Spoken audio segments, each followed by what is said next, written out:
Kembali lagi bersama saya Nimade Dujayanti, CGP Angkatan 9 Kabupaten Tabanan. Kali ini saya akan membahas mengenai koneksi antar materi modul 2.1 mengenai pembelajaran berdiferensiasi. Apa itu pembelajaran berdiferensiasi? Pembelajaran berdiferensiasi adalah merupakan usaha guru dalam menyesuaikan proses pembelajaran di dalam kelas dalam upaya memenuhi kebutuhan belajar individu murid. Maksudnya bagaimana ya? Di sini dimaksudkan setiap anak adalah unik, mereka mempunyai kelebihan dan kekurangannya masing-masing, baik dengan minat, gaya belajar, kebiasaan, pola pikir, kemampuan literasi, dan lain-lain.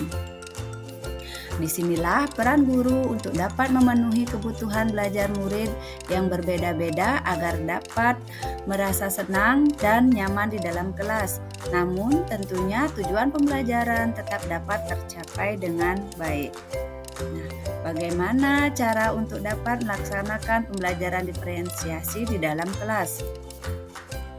Agar dapat melaksanakan pembelajaran diferensiasi di dalam kelas, guru harus yang pertama, memahami tujuan pembelajaran, menciptakan lingkungan belajar murid yang mengundang untuk belajar, merespon kebutuhan belajar murid, melakukan manajemen kelas yang efektif, melakukan penilaian secara berkelanjutan.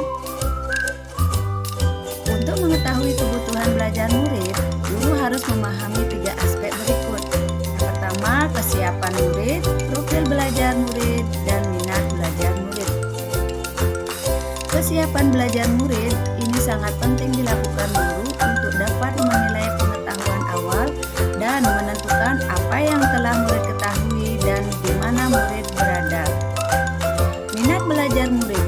Minat dalam setiap anak itu pasti berbeda-beda, yang mana minat merupakan motivasi penting murid agar dapat terlibat aktif dalam kegiatan pembelajaran. Profil belajar murid. Profil belajar murid ini sangat erat kaitannya dengan lingkungan, budaya, gaya belajar, kecerdasan yang majemuk, yang berbeda dari anak yang satu dengan yang lainnya. Kebutuhan belajar murid dapat diidentifikasi melalui cara-cara berikut ini.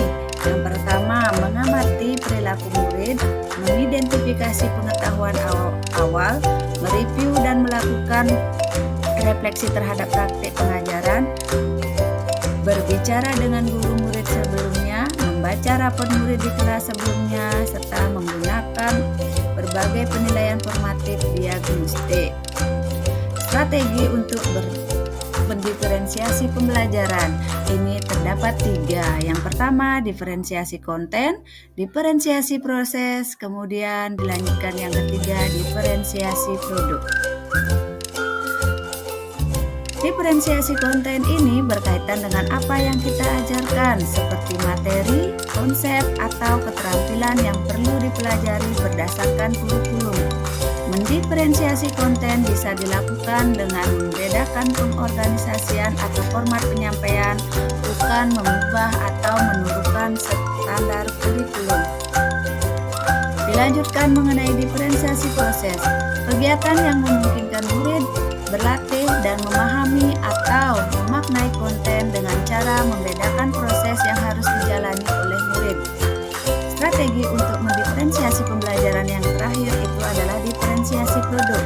Bukti yang menunjukkan apa yang murid telah pahami dengan cara membedakan, memodifikasi produk sebagai hasil belajar murid, hasil latihan, penerapan, dan pengembangan apa yang telah dipelajari. Kemudian, apakah keterkaitan antara modul pembelajaran berdiferensiasi dengan modul-modul yang telah dipelajari sebelumnya?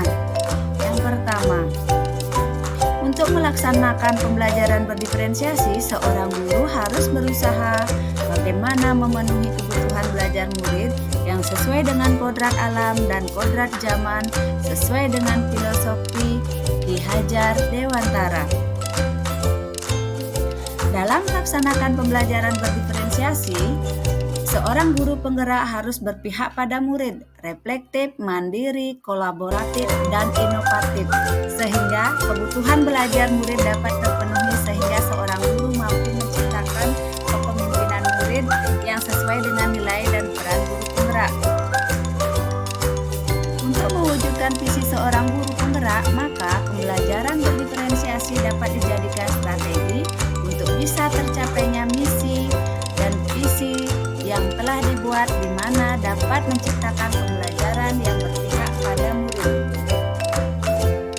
Agar pembelajaran berdiferensiasi bisa berjalan dengan baik dan tujuan pembelajaran dapat tercapai, maka guru dan murid harus memiliki kesepakatan kelas yang sesuai dengan nilai-nilai universal untuk menciptakan sebuah budaya positif di sekolah.